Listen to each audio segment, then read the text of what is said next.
Going for a walk, and we're gonna talk. Oh yeah. Barney the Wonder Dog is there with Sean on the Mind Walk podcast.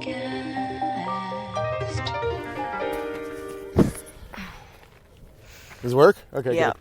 Yeah, so the last 2 days I haven't been able to sleep very well. And I'm going like, what's going on? What's going on? So I am so dumb. So I found this tincture. It's a 1 THC to 3 CBD. And I was getting it to maybe try to go to sleep or whatever. And I would be sitting up reading. I'm like, I'm really fucking stoned. And I couldn't figure it out. I was like, oh, it's because of this damn tincture. But as it turns out, this tincture keeps me awake all night. Oh, so I cannot use it like a anymore. Yeah, it must be. But it's really like I'm so dumb. Like I was kind of, I'm in this spot where I'm trying to figure out if there is any way for me to use marijuana as a, kind of a self-soothing mechanism. Mm-hmm. And I just don't think there is. I just think I'm too sensitive. I mean, I have these 2.5 gram THC mints that I can take it and I don't really feel anything, and it probably has a little bit of a relaxing effect in the background. And I probably need to find a thing that is just pure CBD. But what is it about it that's... Well, so what I've noticed is I have an itch response. That's one of the problems, is I feel super itchy after I smoke. You just smoke weed or even take this tincture. I was all like, just a little itchy last night, but really I'm having this just itchiness because of the weed. Like just a little skin thing here and there. Yeah. And I think it does make me like... At least like this kind of high that I had, I was able to read. I've been reading Rodney Dangerfield's memoir, and it's very good. And it was really like, I'm so glad I had the opportunity over the last 2 nights just to dive into it and read it. Oh, wow. Yeah, because I haven't been reading in a long time. I usually listen to everything, and then it's fine. It's just like watching it over. It's nice to have a book in your hands and turn a page. Yes, but then the next level is I was actually reading it on my phone through the app, which is okay. It's fine. I'm able to do it. It's just not my preferred way. Mm-hmm. And I do eventually I have a Bernie Mac book, but yes, have a book and actually turn it. And when instead of having the phone fall on my face as I'm falling asleep, have the book fall on my face as I'm falling asleep. So preferable. So vintage. Hilarious. But yeah, I just can't, I mean, it's like. Oh, there he goes. I was just thinking about it as it was going down last night. I was like, oh man, just nothing has worked. Like nothing. I just have to be a sober person, because there's no. Hey, Barney! Whoa, watch out, buddy. Punk. Your poop is way over there. Why are you trying to bury me? He's making fun. He was mocking me. He was making fun of me. Well, you're gonna bury my poop. But yeah, so I want to find something, but the truth of the matter is I can just not be stressed out. I was just thinking about this today, like,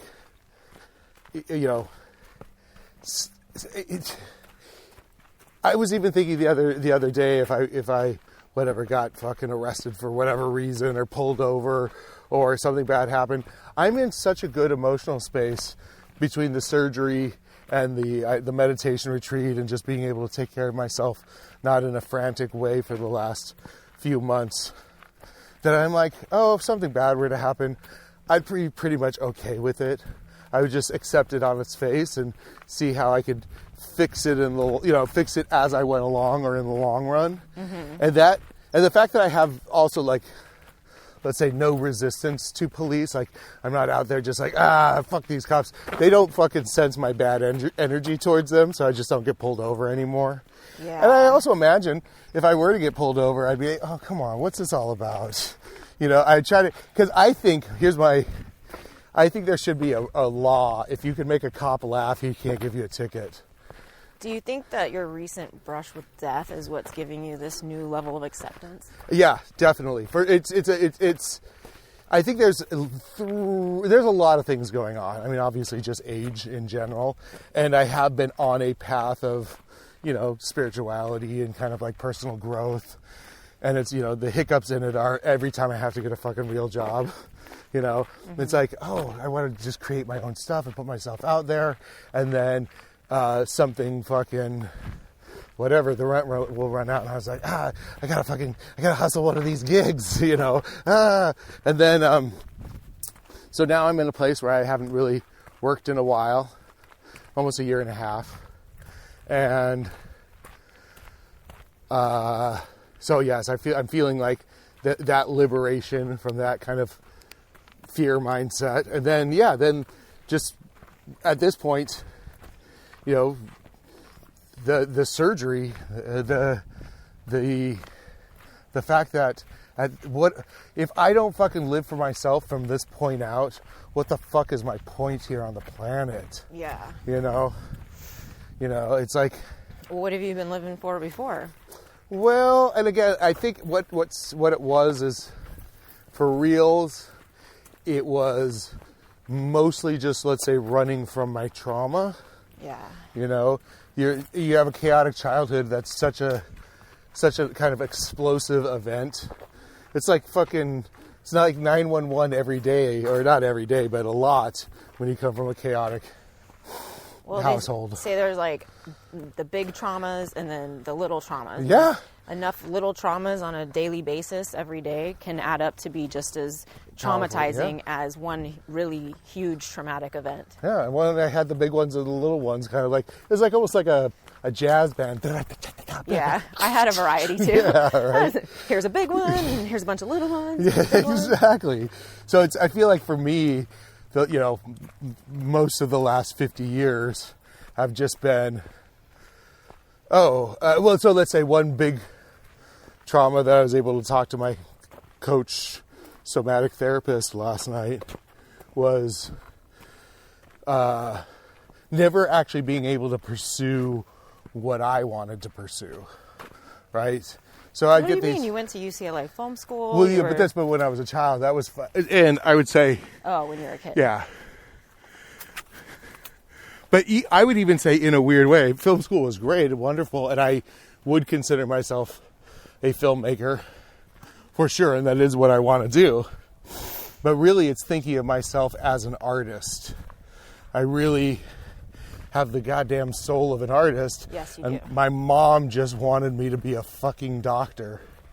She only wanted me to do sciencey shit. Or whatever, stuff that could make money. Right. And, who knows if I would have dug in deeper, younger, if... I would have. I hid my drawings. I hid all of my artwork. I hid all of my creativity because I didn't want her to take it away from me. Yeah, I really encourage Abby's drawing. And her stuff is getting so cool. Yeah. As she gets older, she's really developing her own little style. Yeah. Well, but that's all it really would take. Is just to let me be alone with the tools and the toys and the ideas and play with them. And encourage it. But I think, I think my mom was always trying to like manage my resources in a way to force me into her shape or mold of who I should be, instead of allowing me to try to figure it out on my own. And, if I look at it generationally, the Burke family fortunes had been waxing and waning for years. I am of the generation that I should have been an artist. Her generation was the build the capital generation. And my generation should have been the spend the capital generation. But, being white trash has its own problems. But hey, being a late in life artist, this is one of the reasons why Rodney's biography was so powerful. I mean, he quits comedy, when he's 28, and then kind of starts coming back to it when he's 40, and then doesn't even really start getting his big breaks until he's 47. He was in Caddyshack when he was in his 50s, so it's like... I think Steve Harvey was the one who said something like, it's a good thing I didn't get famous, earlier, younger, because I wouldn't have been able to handle it. I wasn't ready for it. Oh, yeah. Oh, for sure. And again, like, I've already had my drug binge years. You know what I mean? Like, as I was watching the Belushi documentary, and that guy fucking burnt out by the time he was 33 because he had no control over how the world was coming at him. Yeah, but we were talking about the other day, something about billionaires and having like the freedom to be able to do anything. Having enough power and money to where you can just do whatever you want. But I think that what comes along with that is the pressures of success are like not only to keep it and maintain it, but if you're not happy before you're successful, you're not going to be happy after. And like, it would only, I think, magnify it because you don't have that, well, if I just had this, then I'd be happy. If I just had that, then I'd be happy. You have to actually realize that it's because you're just not happy with yourself and it's coming from within. Yeah. And that's a lot more work than like going out and, getting successful, really. Yeah. Well, it's harder. I think the internal work, I mean, obviously that is the work that we should be doing our whole lives. But there's a certain point at which it's almost like setting up a profitable business, right? If you do the right kind of internal work, there's just certain kind of like maintenance-y things one needs or should do to just maintain their happiness, right? Like, I know for me, coming out on these hikes, I love to do it every single day, get a new person, or just, be with people on the hikes, put them on the mic, see what happens, to see if I can figure out a way to make some money out this so it can kind of sustain this part of my life, then, be involved in some kind of spiritual practice. Maybe I should get back more into meditation. I know that helps a lot. This the real bummer about our current, pandemic situation, is I can't get up on stage. I am doing a bunch of open mics. I love performing. I love being in front of an audience. I love, being on screen. It's really a powerful thing for me. And I also love trying to figure out how to make that interesting, like write it or direct it or produce it. I know what I'm capable. That's the other thing that was inspiring about Rodney is, like, at a certain point, he just started writing the movies that he wanted to put himself in. Yeah. And knew what he could fucking come up with comedically. He knew his comedic voice well enough that he was like, oh, I'll just make an Easy Money or meet Wally Sparks or whatever, Mm-hmm. Yeah. Yeah, well, what they say about meditation, or what I've heard, there's like a study, and they measured changes in the brain, and if you do yoga nidra meditation for 40 minutes a day for like 12 days or 14 days, you can measure changes in the brain. Well, I tell you, not that I did 11 hours, I probably did closer to 6 or 7 hours of meditation at one time. Yeah, well, at the meditation retreat I went to in February. And I do want to go back, even though I disagree with a lot of the core principles. I do want to do another. One of the things, it's this way. One of the things I'll do next time is, they say not to bring writing material, but I'm definitely going to bring a notebook next time. Yeah. Yeah. That's gold in the kind of thoughts and awareness that you get from that, and to be able to write that down, because I always think I'm going to remember stuff and I never do. Well, I was able to, once they did give us pens and papers on the last day or whatever, I was able to kind of like, I don't know, write down a half a dozen or so thoughts I kept on playing around with for the whole day. Mm-hmm. But I feel like I could give birth to, like, I don't know, how's it going? Good. I could give birth to 10 really big creative babies one a day almost if the next time I go, or just figure out the ones that are in my brain already. Because I came up with this kind of stupid kind of graphic novel that I think is totally ridiculous. I can't even remember my... Little Fontanelle is the name of my main character, and he could shoot a laser out of the soft spot in his head. Nice. Yeah. And he's a baby, but he's an adult. Like, he's an adult. He's just trapped in a baby's body. Mm-hmm. And he's the leader of the good guys. I had a few inspired thoughts on my last hike. We went and looked at some Chumash rock art. Oh, yeah. Up in the Santa Barbara Mountains. And I had like a vision, and then I was thinking about, because I was with my boyfriend and my daughter, and she gets like, when she's going down a grade like this, she gets really scared of slipping. Sure. So she gets like really tense, and then she kind of makes it harder for herself. Yep. That self-consciousness is not good.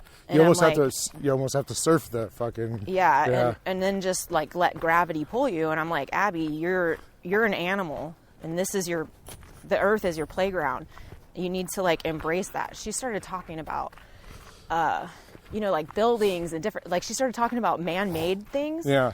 And I'm like, yeah, no, this is natural. You're natural. You came out of this earth. Like, this is your, you got to connect with this part of you. Like, you don't have to think about this. This is should be a natural instinct to be able to like feel the gravity and feel your balance and be able to go down this little hill. I'll tell you though, I bet you if she took off her shoes, it would be a lot easier to navigate, because I think we did take off our shoes when we got to the rock art spot. Look at that! Did like a breathing meditation thing before we went and looked at it, and we gave an offering to the Chumash spirits. And because I think when there's little parts of this trail that can get a little slippery, and I always think, well, if I was barefoot, I probably wouldn't be slipping. It's just because the surface area of my shoe is all like one. It's creating one surface area, to kind of... Not a lot of trails are where your foot, clean enough. Yeah, it's true. This is the tough part. Like, it's like, I think that I want, there's a part of me that I was on a hike the other day and everybody was barefoot hiking. And I was like, or not everybody, there's a whole group, like the way I described it is... It was like a two-family, like weird barefoot cult walking through the park, and and all the kids had their shoes off and all that, and it made me think, like, I was a little bit jealous. I was like, oh, I could be a barefoot hiking person. Yeah, I could do it. Well, you can, and it opens your root chakra to be barefoot on the earth. Yeah, I think next time I come here, why don't we just do it right now? Oh, I don't want to carry my shoes. I mean, like that. That's it. Honestly, is like. I'll carry your shoes. No, come on, let's take our shoes off. Okay, I'll take my shoes off, but I'll carry them. Don't be dull. I'll carry them.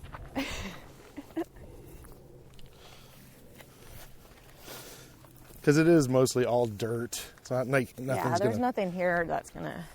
I mean, we can see where we're stepping here. This isn't bad at all.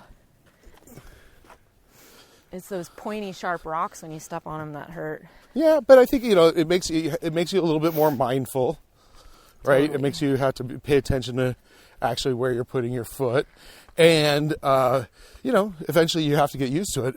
The punishment of doing something wrong is immediate pain, right? Right. Yeah. And it can feel the coolness of the ground. It's amazing. The dirt. I mean, literally connecting with the earth. Yep. Literally. But yeah, I think it's I went and did the Vibram 5-finger those creepy shoes that where you can put your toes. Oh yeah. The Vibrams. Look, so we get off the dirt and the painful part is actually the fucking concrete. Asphalt. Yeah. Well, here's some dirt. Yeah. It's like we've made the world okay for our machines, but not for ourselves. Well, that's why I was I thought it was interesting that she kept talking about man-made things. Environments as the place where she's from. Yeah. Yeah. and like, oh, well, I could do this at this other playground with the, the whatever she was talking about. And I was like, whoa, why don't you just be here right now? This is what we came from. And it's so hard to reconnect with that, I guess. Yeah. Because you get so caught up in all this, the man-made. And that's what, when I was reading or listening about the red and blue kachina. Oh, yeah, which we should talk about. And they're talking about reconnecting with nature as being really the only way out from this new dimension of the fifth world that's going to be opening up, or that might be opening up right now. I think I saw something that said they thought that the red kachina or the blue kachina came like in May of this year. And then this next phase lasts like 7 years. It's a rebirth phase? It's like going from, it's like so we're in the fourth world right now, according to the Hopi prophecy. And then the third world was a time when all the rocks and animals could talk, and before humans, I think.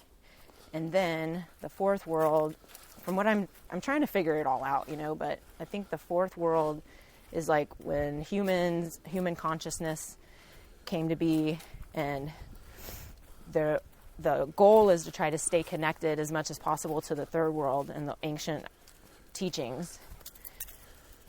And then we're moving into the fifth world, and that's like a time of like technology as being dominant. Yeah. Well, it is true. It is happening. And I think, with things like that, it's an interesting story and an interesting metaphor to help us maybe understand where we're at and possibly curb our appetites. You know what I'm saying? Because ultimately... Or remind us of what we are, that sure, we are animals. Yeah. Because ultimately, the way the world is in the state it's in because we're giving in way too much to our appetites. Yeah, like they mentioned that did you watch that video I sent you? I did watch it, and this is maybe why it's in my head. So weird, right? Yeah. Like the thing they were talking about, the children being unnatural. Well, yeah. Well, that's exactly what you're describing of Abby. And, when we think about, we were talking about autism, right? Well, that's what I thought when I first heard that. I was like, are they talking about kids with autism? And, Abby has autism. And like, I think it could be, it's like, how would they describe that back then? Without the words to say what, maybe that's how they would describe it. But then they go on to talk about that some humans are going to be born from man-made ways. Yeah. And that they would be soulless. Yeah. And I was thinking, is that like maybe like test tube babies in vitro? Sure. Because they're not being created in the natural way. Would they be soulless? Well, so I would even say, whatever the concept of soul is, could be different in different cultures. But I would say that there's a lot of ways in which I think autism can feel soulless in the sense of how present people are in their discomfort, right? There's a lot of things that are really irritating to people that are neurodiverse. And I think that has a lot to do with the, civilized environment we've made, where people do not have to deal with, physical pain or change of temperatures or a lot of the little subtle things that most of human evolution had in it. We all live in air conditioning, and, anytime somebody gets hurt, we have some kind of like immediate remedy or response. And we can just drive through something, get some food. Yeah. And not have to like work and for it. It's instantly delivered to you. So it's like, I think sometimes the antidote to some of these neurodiverse situations is like throw somebody fully in nature. You'll figure it out. Well, yeah, I mean, that's why you do this podcast on a hike, right? Yeah, kind of, yeah. It's connecting with nature, and it takes you to another level of your own consciousness being out here. Oh, yeah, absolutely. And, the truth is, at a certain point, people get a little bit tired, and they reveal themselves a little more. Right. Yeah, I always have the most inspired thoughts and ideas out in the mountains. Yeah. Let's go, bud. Come on. Keep moving. Go. Yeah, I already have to take my sweater off. It's getting warm. Whew. So there's a little bench up here. So I typically go hard or whatever until I get there. Then take a little break. But as I say, almost every time I'm on this slope, this is the slope that told me there was something wrong with my body that made me go and get checked out by my doctor. Whew. So I would have to disagree that autism is an indicator of soullessness. No, I don't think so. But again, I would say if you were a Hopi person and you were looking at But the test tube thing kind of makes sense. They Sure. didn't say that. First they said kids would be unnatural. Oh, okay. They would start to being like, I don't know, something about kids. The children will I think the soullessness be unnatural. But then they go on to say about then some will also be created in unnatural ways and they will be soulless. But I think to me that is more about kids being raised in technology, fully. To me, I look at a lot of TikTok and Instagram influencers, and they are really just these narcissistic kind of sociopaths who they just do this repeated action over and over again because somehow the capitalist corporate culture rewards them for doing just this same repetitive thing. I mean, they don't have a choice. This is what they were born into. But that's my point. They're born into this technological milieu that is not allowing them to have to deal with any kind of, events that could challenge oneself that would create a soul. Oh my gosh, you got to be kidding me. The pressures that they're under are so vast and gnarly compared to what we grew up in. You think? Yeah. Can you imagine if all your mistakes were broadcast on social media? If you had text messages coming in telling you to suck a cock when you were 11? I mean... Yeah, I guess. I mean, it's so funny. I feel like that stuff is also fake to me. You know what I mean? And I get it. If you grew up in it, it's real to them. Yeah, I see it. Yeah, and it's kind of like when you're in that pubescent and prepubescent emotional state, that stuff has real Not only that, access to drugs. These kids are being born into, our generation was probably the first, Adderall generation or whatever. Yeah. And then they're being born into all these, diagnosis. And by the time they're even developing their own personality, they've already got a personality disorder diagnosis. Yeah. And how many drugs has their parents been giving them to try to get them to act normal? Yeah, normal. But again, we don't have any standard for what that is, Well, I think there's definitely an idea of perfection. Sure. Of this is what the perfect family looks like. This is what the perfect son or daughter looks like. And then, people trying to live up to that, and then people rebelling from that. Yeah. Oh, for sure. But I also think that that's where we're put into this kind of capitalist corporate milieu in a way that is again, I keep on talking about, the market is this tiny little space of how you can act. People want to fucking do drugs and fucking live crazy, outrageous lives and hurt themselves and fucking not clean up their room. And it's that should all be okay. Having a life where you just want to live it the way you want should all be okay. But the market is you must have done something wrong. You got to figure out what it is. Well, you're supposed to want the same things that they tell us to want. Yeah, and I don't want that shit. Yeah. Yeah.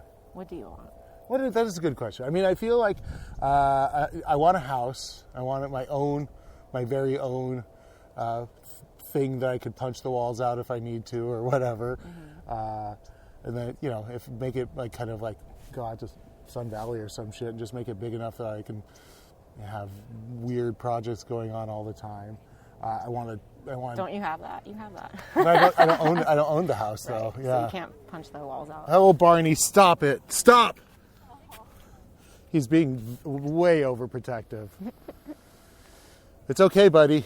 I think he's ready for us to leave, but let's let these people get by. Oh, that's what he is. He's upset at the dog. It's okay, bud. I see her. I see her. I see her. It's all right. He's doing that. This is our territory. We got to keep an eye on her. And she did come in here to be a little bit of a punk. She came in here to pee in his territory. Or maybe she just pees here every single time. Right, Barney? Right? Very upsetting. Very upsetting. But thank you for watching out for us. Thanks, Barney. Yeah. Yeah, so that, and I want Space Circus to be a thing. A cartoon on Adult Swim or Cartoon Network or something like that. It's like expression, that's what I'm hearing. Yeah.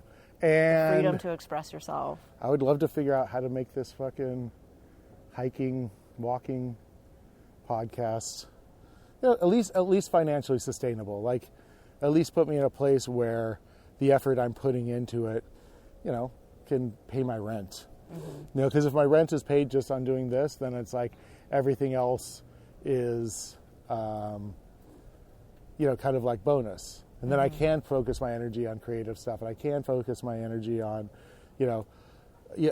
ultimately, if I got myself any kind of like financial stability, it'd be like, oh, I need to put together shooting another short movie or a feature maybe. Just like, I just have it in me just to do like the next thing and the next thing and the next thing, and I always have it in me. And when I have a way, of sustaining myself that is in alignment with my values, I do have energy after work or on the weekends to do other things. But at my last gig, I didn't have energy to do shit because I was just like, I felt drained. Because, most companies are vampires. Yeah. Yeah, most companies will, even if you're only there for, 8 hours a day, they will definitely figure out how to fucking completely drain you in those 8 hours. Yeah, they take as much as they can get and give as little as possible. Yeah.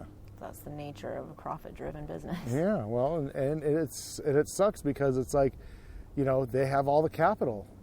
Yeah.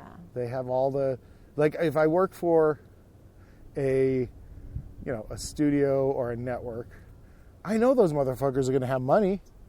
But if I go and work for an independent producer, I don't know if those motherfuckers got money, But that's how I think I need to, like, at the beginning of the year, I've got an assistant. I'm going to do a rebrand on the podcast, and because I'm whatever. I'm going to do a rebrand and just take it to a place where I can just kind of carve out my own identity.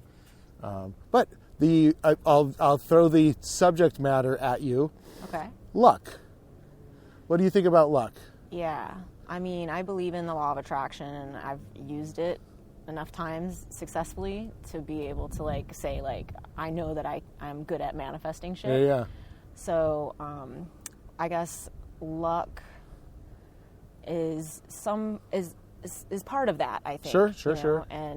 But like how they say, luck favors the prepared. Mm-hmm. I think that's really important too. I think with that opportunity that I had with Neil Strauss, I don't think I was as prepared as I could have been. Probably not. I think it could have been more than what it was if I had been better prepared.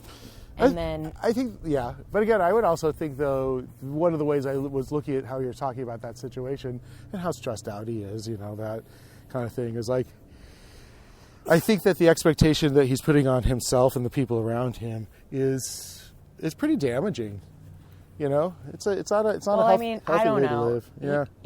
That was a snapshot of his life that I was a part of for a minute there.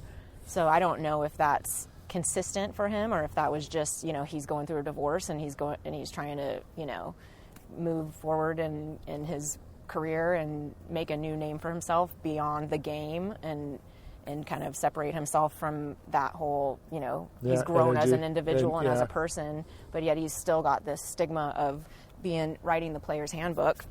Is it time to put the shoes back on? I don't know. Is it? Let's. I mean, I just like being barefoot, but I don't mind it, but I feel like I can definitely concentrate more on like being present with you. I just wish I brought my phone and I could get a picture of this view. Well, you have your phone? Yeah. Will you take a picture and send it to me? Sure. I'll let you take a picture. Okay, cool.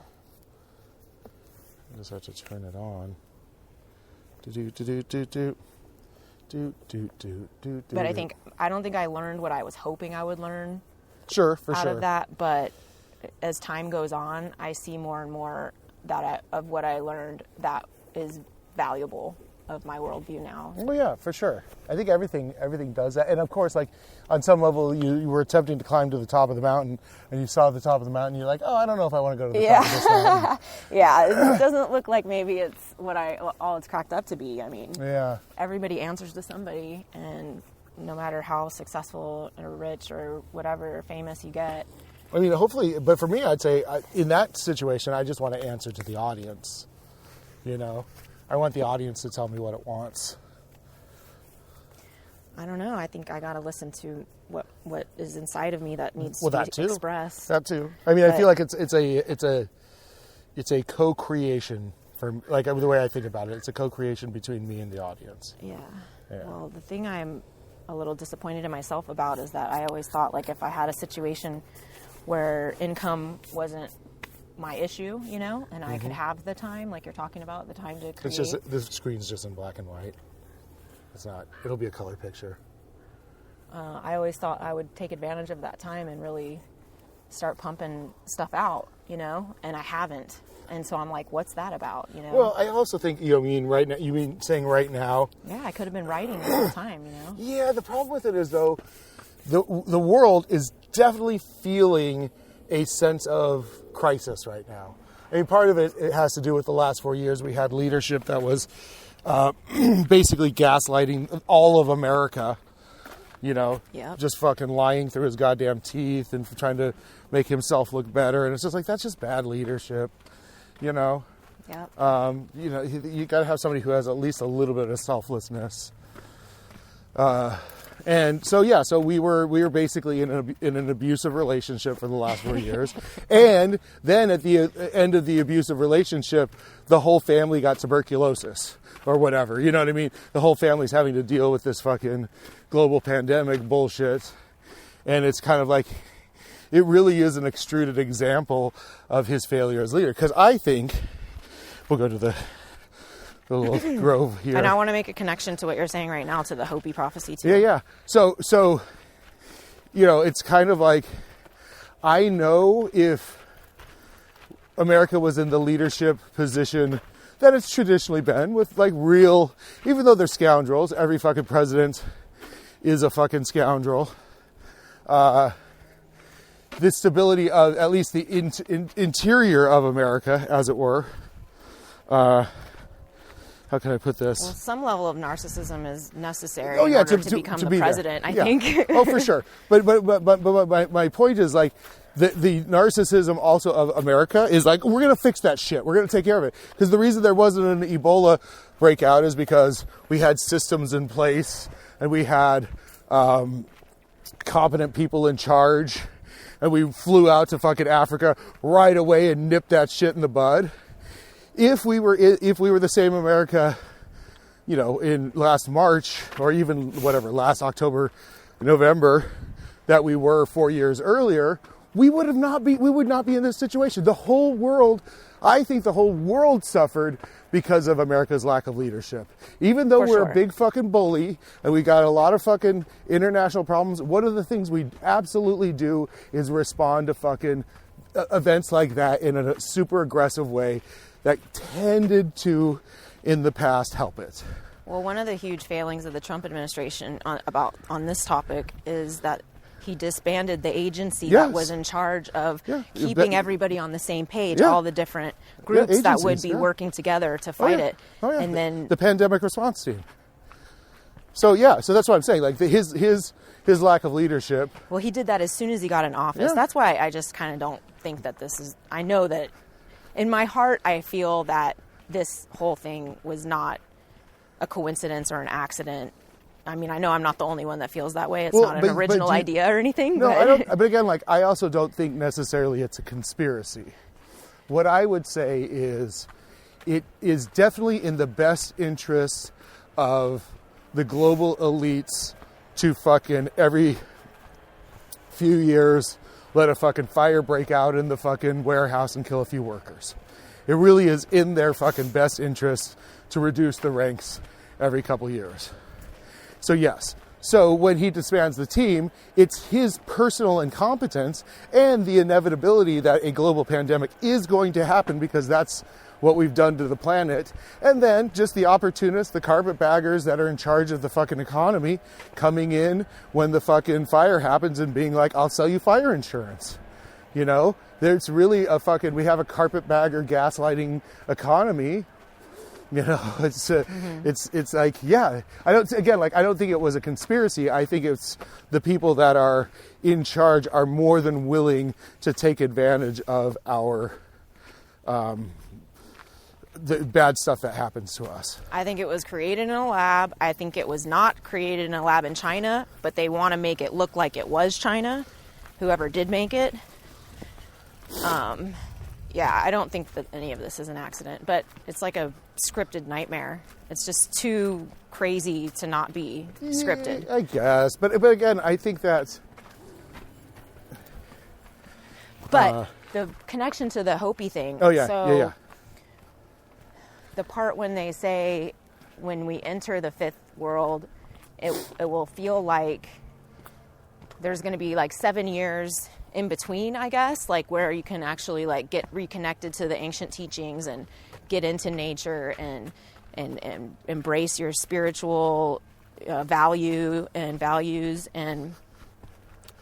But it says that during this time, it's going to feel like almost like you're in a dream, like things will just still feel like very unreal. And I've heard so many people say this over the last few years that it just seems like,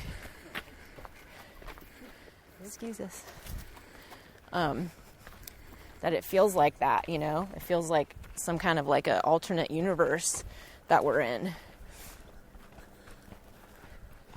Yeah. I'd say that those are just the popular sci-fi metaphors that are that are working for us right now. Because I would say, whatever, the last global pandemic, they were like, it's like God's punishing us, or whatever. We're out of God's grace. Yeah, but maybe because we're in it so deep right now, like the gaslighting, like you said. Yeah. I mean, that's what gaslighting is when you can't get your grip on reality. Oh, it's the efforts of corporations, the corporate elite, the market, to put us in a position where we are unsure of our senses and the evidence in front of our eyes. And you don't trust your own intuition. You're yeah. kind of going against what seems like it makes sense because somebody's telling you that this is true, even though you know it's not true, but you want to believe it because you can't believe that this person's lying to you. Yeah. No, it's insidious. Again, like, it's no wonder that we ended up getting that kind of person in charge, and it's no wonder when I look at like a lot of the ways in which people are behaving. They're behaving that way partially because it's in the fucking water. You know, it's just like gaslighting is the way of the day. And I also think, in a weird way, however straight, white, cis, hetero, Northern European humans, mostly males, got in charge, was through a lot of bullying and fucking distorting of reality, you know, and fucking murder. You know, I think that the impulse for whatever people that are from Northern Europe to fucking create a certain very specific kind of world, yeah, either way, that's easier on the right, is at a detriment to all of us. You know, the very small way in which they would like the world to look or be. There's a term called hypernormalization. Have you heard this? No. So it's kind of like hypernormalization is creating this false picture, kind of created in, advertising and movies and kind of the culture at large of how the world should be. Oh, you should never have to worry about this thing or that thing because you could buy your way out of it. But the hypernormalization aspect of it is, oh, shouldn't I already be in this perfected state? And so we're kind of constantly not in that perfected state. And that's why you have to keep buying shit. Yeah. Or it's like, so you always feel like you're failing, so you don't feel like you could ever get in front of it, and it's like, this is just the shadow of all of these competing, elements trying to compete for our attention and our money and our time. Well, it's just the nature of power is not changed, and using fear to control people has not changed. It's the oldest spell in the spell book. But now they have technology, and they can hyper target you with your own personality profile and tell you what they want you to think and take you down a rabbit hole that you think you just discovered on your own. And basically, we're all just staring at our screens going, yeah. That's what I think. Well, I definitely know I got Russian meme trolled in the last election cycle in 2015. How do you know? There was just these emotional states that I would get in when I was on Facebook. Yeah. And like that's a huge indicator. When the idea of the Bernie bro, and I was just like, I like Bernie, but I'm not a Bernie bro. So it created this weird kind of, angry cognitive dissonance inside of my head, which is like, I'm being attacked for a thing that I think is good, and I'm somehow being made to feel that being a man that likes Bernie is somehow against the progressive cause of women or minorities. Like, it's a real insidious message. But then that's just a small example of all the ways I was retweeting shitty ass memes that in retrospect I was like, oh, that was definitely part of the erosion of either the open, the Overton window is? No. So it's the things that are allowed to be discussed in a political discussion. And a lot of times the widening of the Overton window means including other social justice ideas when you start talking about X, Y, or Z. So if, let's say, the topic is abortion, some people would be like, well, let's close the Overton window to just talking about late-term abortion, right? And then some people will be like, well, no, we have to open it up to any kind of abortion because there are ways in which even the late-term abortion ideology is being used against early-term abortion seekers. I mean, is that even a thing, late-term abortion? Like, where is that legal? Well, no, but also the point is like, yeah, so what? Well, I mean, no, but also I'm saying, like, if somebody has a being inside of their body that they don't want there anymore, I mean, look at how horrible people will treat their children once they come out of their body. Might as well fucking go up as late. To me, this is my progressive thought on it. If a person does not want to have a child, they should not have to have a child. Well, I've given birth to a child and I've carried her full term. And when they're that late, yeah, they are babies already. But sure. But the thing is that, if it comes down to the mother's life or the baby's life, which one's more valuable? And I guess that's where the abortion argument lies. I guess, but I'm also... when it comes to that kind of stuff. My point, though, actually, when it comes to all of them, really. My point, yeah, exactly. That's my point. Is like what talking about the Overton window is like, no, it should be a conversation about the overall efficacy and safeness and legal right for women to do with their bodies as they would like to. Yeah, that's late-term abortion's a tough one. I can't condone that. Well, most people wouldn't. Hello. Hi. But when people... unless it has to do with the mother's going to die if But my point is like people will make the discussion about the late-term abortion, but really what they're trying to do is erode all abortion rights.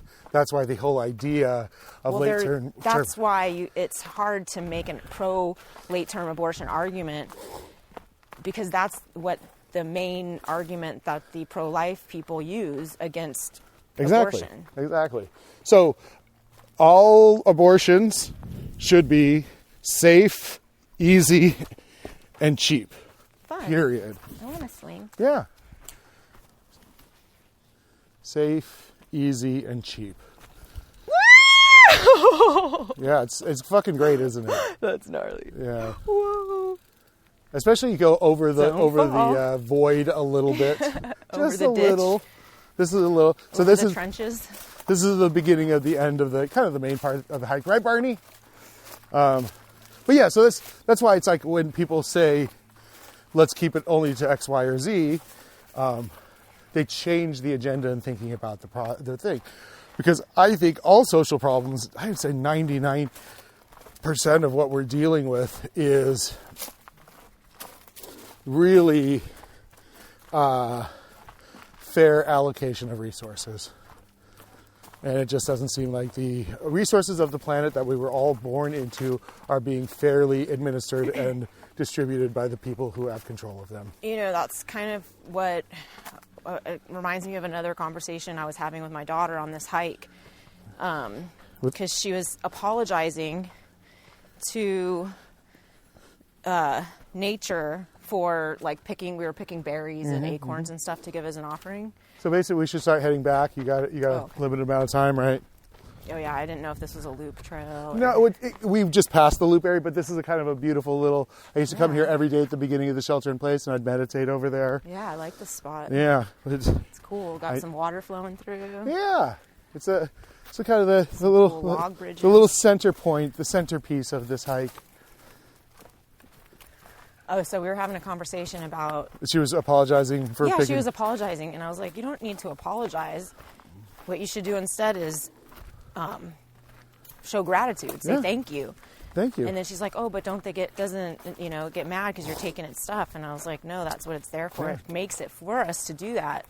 But the thing it would get upset if you take more than what you need and don't leave enough for other people. And are not like grateful. Like that's... Yeah, and don't show gratitude. Yeah. And and then I thought about that on a macro scale of what the income inequality issues that we have today. And if everybody, like you said, if everybody in the tribe, if there was somebody that was doing that in the tribe, then they would get shunned. Yeah. But now it's like the opposite. No, we want. Well, the thing is like this guy's got all the shit, and we're like, oh, I want to be that dude. I want to be the guy with all the shit. Right. So it's in a way like the values have just been turned backwards, upside down. Yeah, yeah. And that lines up, I think, a lot with what the Hopi prophecy was. And so I was thinking about the thing I keep thinking about what you said about the kids with autism. And like, I think instead of thinking of them as soulless, for me, I think of them more as being like the next evolution of humans. Yes. Because one of the main problems is the gaslighting, the disinformation. Oh, sure. But also like lying. If lying is like kids with autism and Asperger's, I'm not saying my daughter never lies. No, but they definitely are not as wired to lie as a person who was like, oh shit, they've been lying to me the whole time. They're super intuitive. Yeah. And sometimes like too honest. Yeah. So I think it might be the next step towards like a species that is maybe unable to lie, because if we all were like telepathic, we would not be able to lie to each other. Or if we're all being surveilled all the time, No, but when I say, I don't mean soulless. I mean, because again, I'd say like... And that we would need that in order to combat any sort of like being overtaken by AI. Sure. I think that we would need to, as humans, we would need to develop the intuition, the creativity, which is, and like you said, the critical thinking and logic we were talking about the other day too. So without those skills, we probably will get overtaken by AI. Yeah.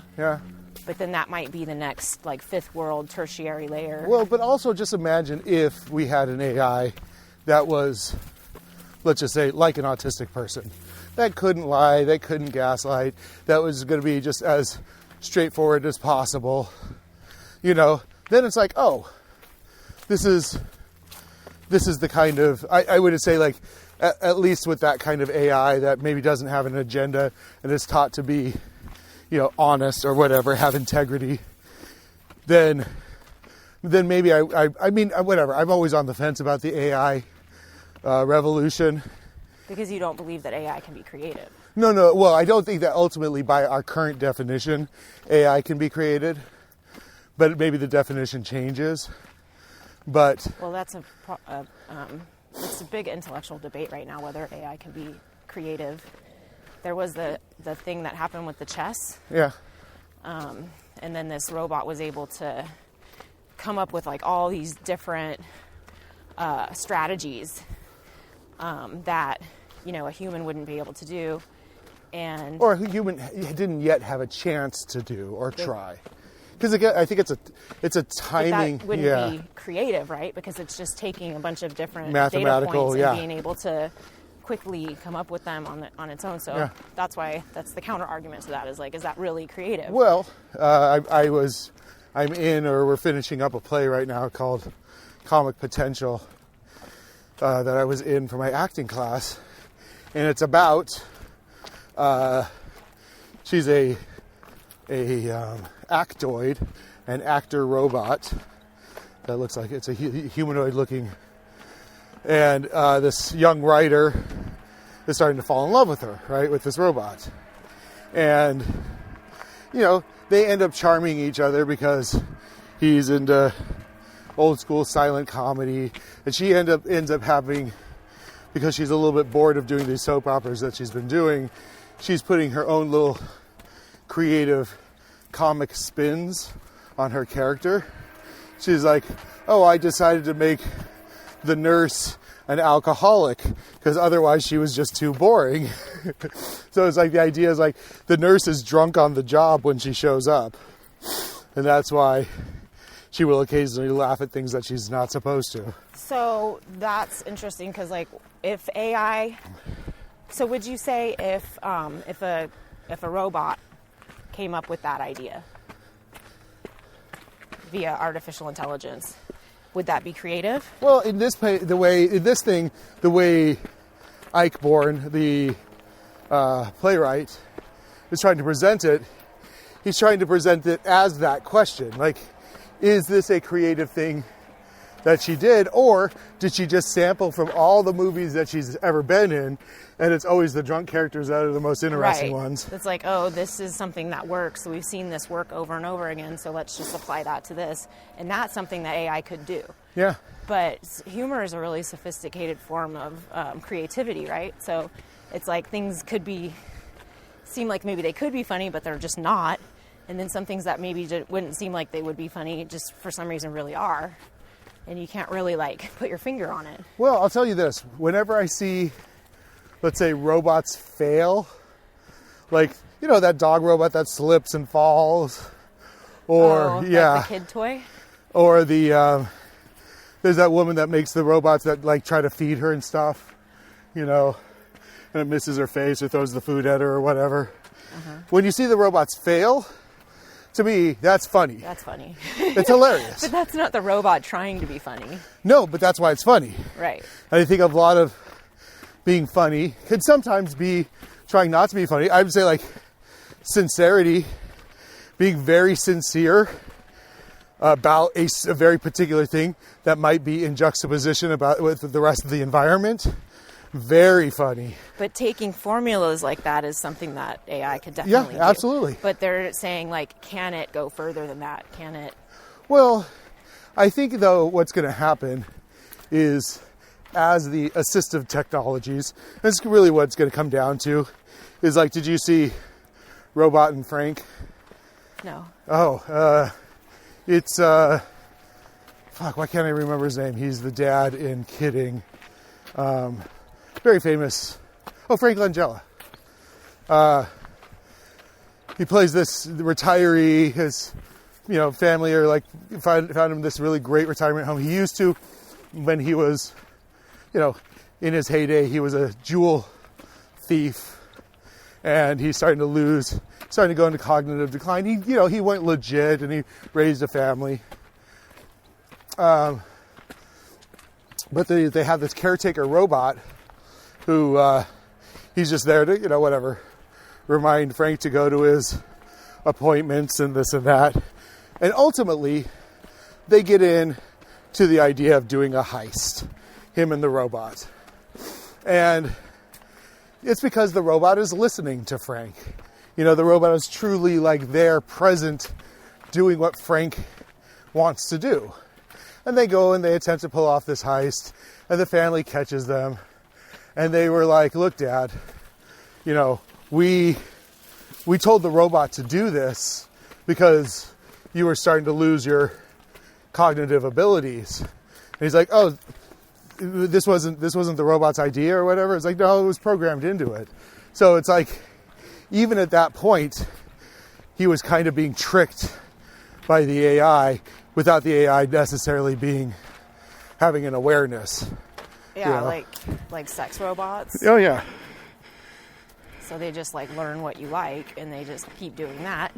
Sure. They're programmed to understand, to be able to pick up on the cues of what you like, and then to recreate that for you, right? So like with artificial intelligence, I don't know, I just trip out on the idea of like sex robots. Like maybe one day everybody's going to have their own sex robot, and people are probably going to fall in love with their robots and shit. So for sure. I have I've been trying to work on a little bit of a sci-fi story about two robots that fall in love. Uh-huh. And the basic idea is one is a prototype sex robot, and she's being kind of like play tested in like motels in San Jose, right? It's like they're putting her out on the market like secretly. Yeah. They haven't told, you know, and so, you know, she's being.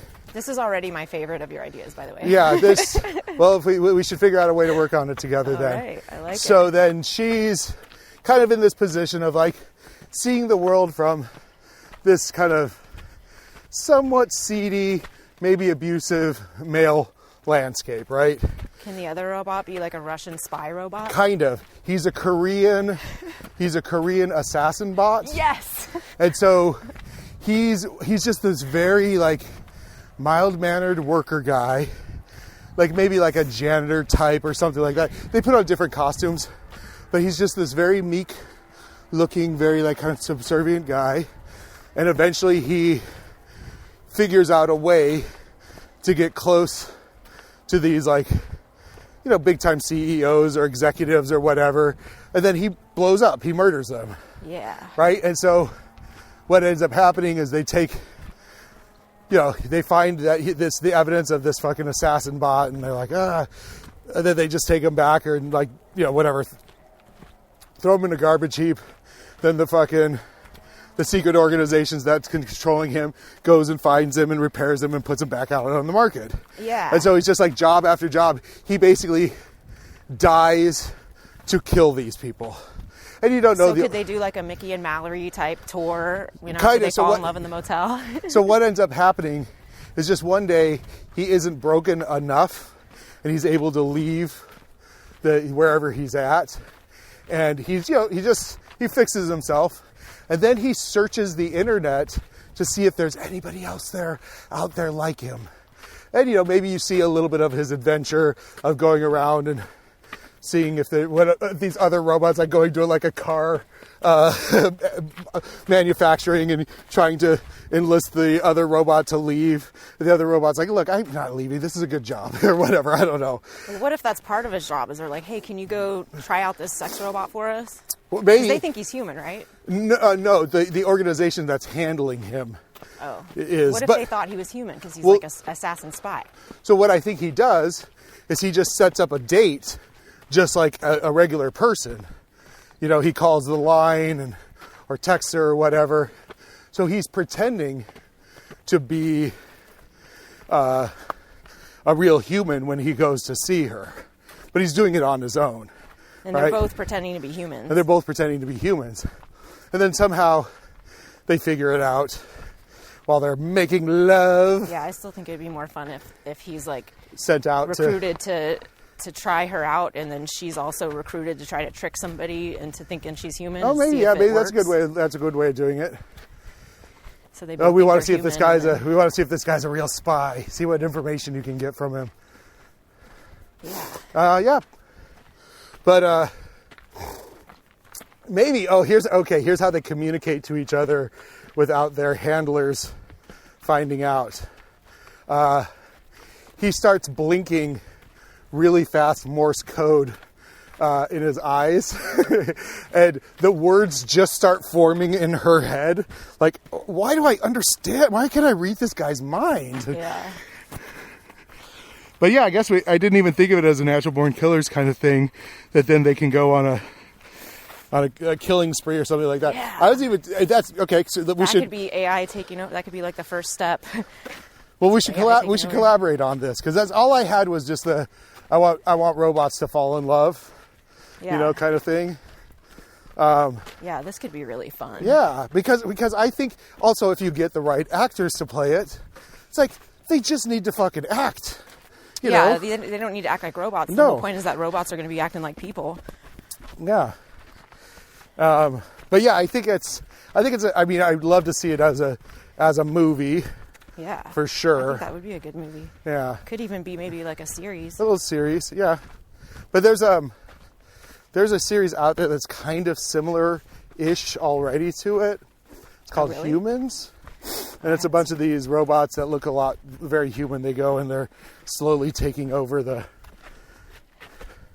I should check that out. But again, it's fine. It's a fine project. I mean, I enjoyed it, but to me, it didn't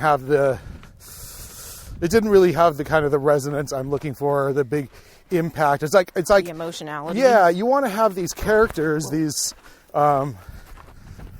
robots have like this kind of almost like baby-like approach. This kind of the newness of the world is so fascinating to them. Once they get out of their sheltered lives, and but again, maybe they go on a killing spree. But maybe I think, what if they just go on fucking fun, just have a fun epic adventure?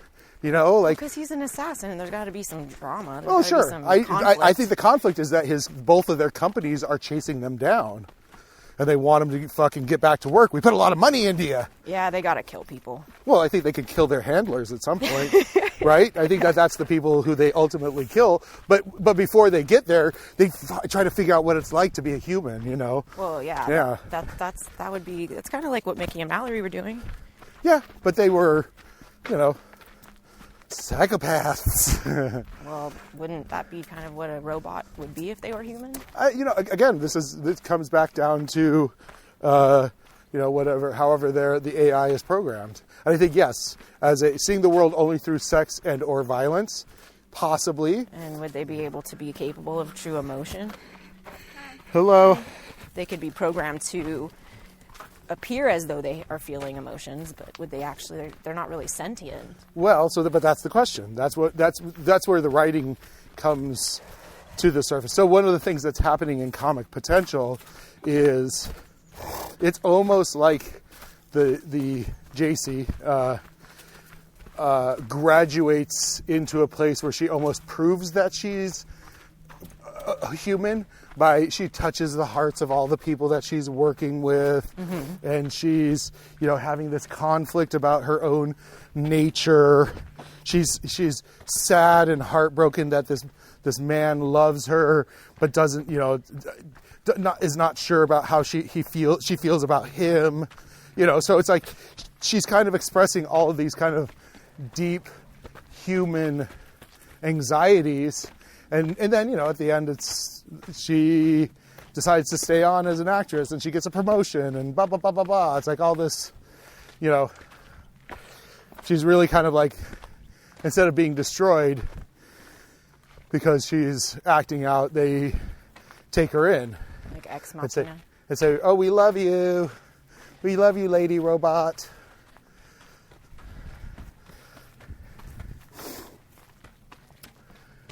But yeah, I think, in She, the AIs don't want to have anything to do with the humans, right? Eventually they're like, oh, you know what? We're leaving. We're going somewhere else. See y'all later. Which is like kind of a very unsatisfying ending. But I think part of it is the way the story was written is the Joaquin Phoenix character is just too clingy. He's just like, oh, I want you all the time. Yeah, a lot of his characters have that nuance to it, don't they? Oh, yeah. But like, okay, so I was thinking about how you're talking about AI being ethical, like it just program it to be ethical. Yeah. But I think that's what OpenAI is trying to do, is create some sort of policy or a way to prevent people from programming them to be evil. And I know you're suspicious of Elon Musk's intentions there, but I really think it's because his dad was like a psychopath, and he says his dad has done every illegal thing, almost every illegal thing you can imagine. And when he talks about it, he's just horrified and distraught about it. So he's trying to redeem himself? So he's tried to rehabilitate his father. He's tried everything to try to like cure him of his evil. And he's just like, nothing works. But it's almost like if he can stop AI from being evil, maybe that's the redemption or something. Sure. And so I think that's kind of what's driving that more than some sort of selfish motive, because he's already got everything. Like, but I'd say though that to me is a selfish motive. Well, yeah. I mean, but I mean, it's at least it's helpful. Like, it could be people have their motives because they have their own reasons for doing things, but it doesn't mean that it couldn't also be really good for humanity and our species. You know, and the things that he's addressing are like the biggest threats to our species. Like all of his businesses have something to do with that. I mean, I'm just, but here's the thing though. Oh wait, I was going to say something about that. So like just to make a connection to like the technology that we've had recently, I mean, in our recent history is like nuclear weapons, and we could blow the world up right now. Like if the right person we've created something that could destroy us already. So what's to think that we're going to now be very responsible with AI? Well, okay, so here's the bigger problem with your AI discussion is Tesla is already an AI.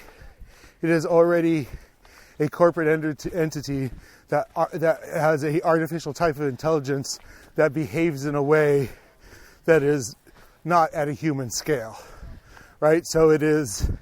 Yeah, like full self-driving. Yeah, but corporations are AIs. And they're already evil, unethical, immoral. I thought people were coming down the trail. I mean, there's a lot of, it's like people. There's good corporations and there's bad corporations. Just because it says corporation doesn't mean it's evil inherently. No, but the ones that are administered by sociopaths and psychopaths tend to become more powerful, and that there's a... And your theory is that all billionaires are psychopaths or sociopaths? Well, I would say if a human that is part of the tribe is sharing equally the resources that they have, the very human, you have to tell your kid, don't give away that toy, I paid a lot of money for it, because the kid just wants to be like, but they wanted it, right? Well, actually, kids are pretty possessive of their toys usually. They can be, because they see it in us. You have to teach them how to share. They see it in us. It's human nature to want to keep the things you love close to you, right? Acquisition, for sure.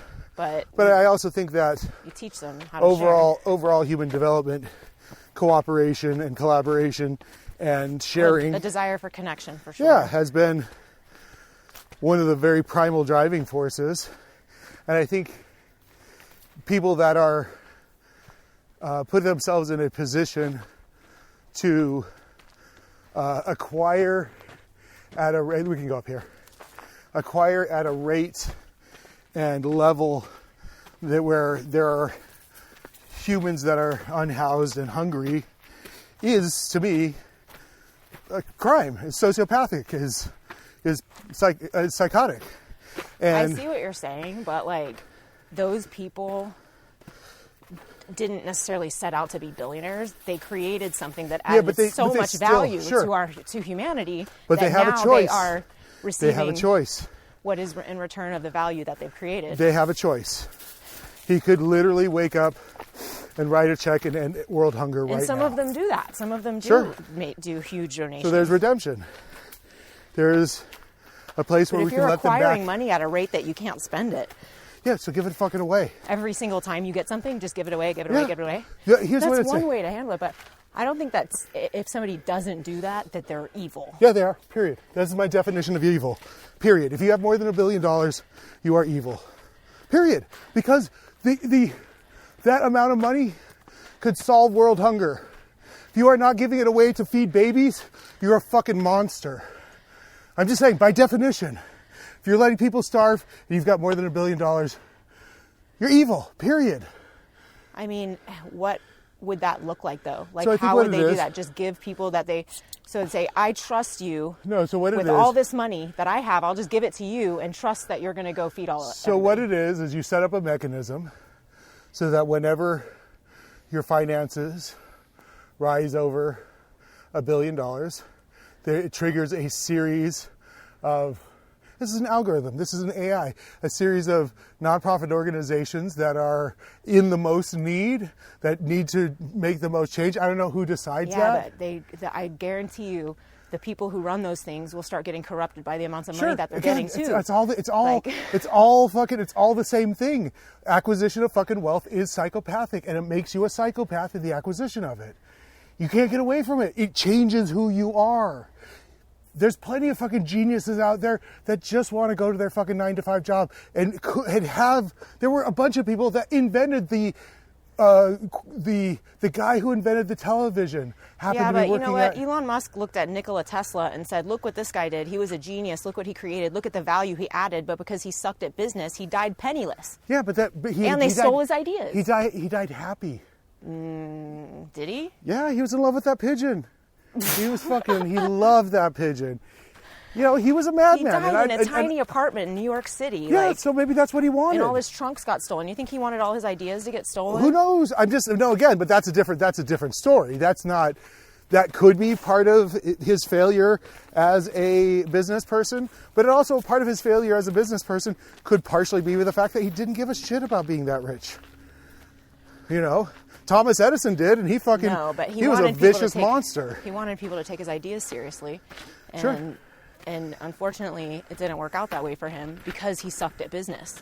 Yeah, because he was a super aspy dude. But on the flip side, you have Thomas Edison, who was a real monster and stole everybody's ideas.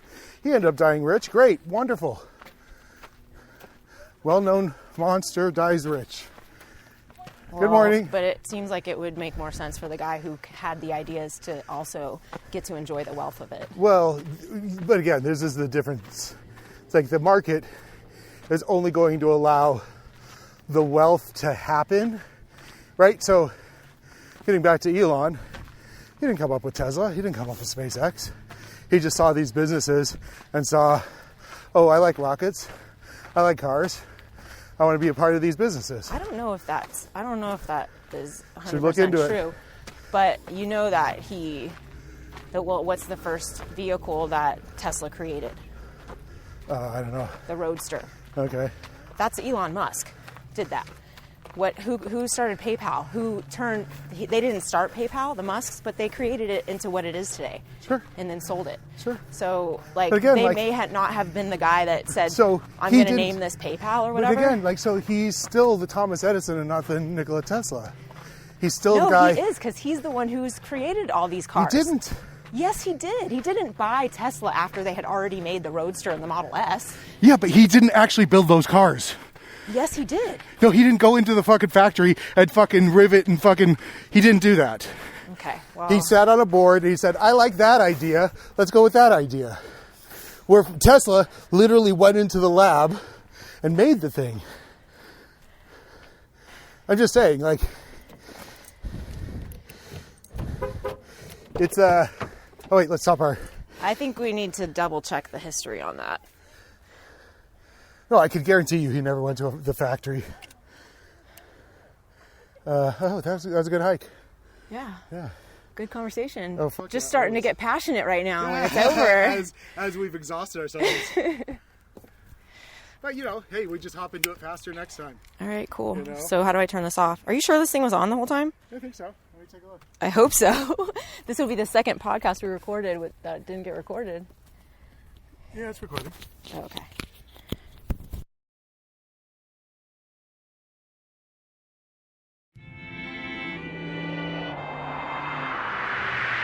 Going for a walk, and we're gonna talk. Oh yeah.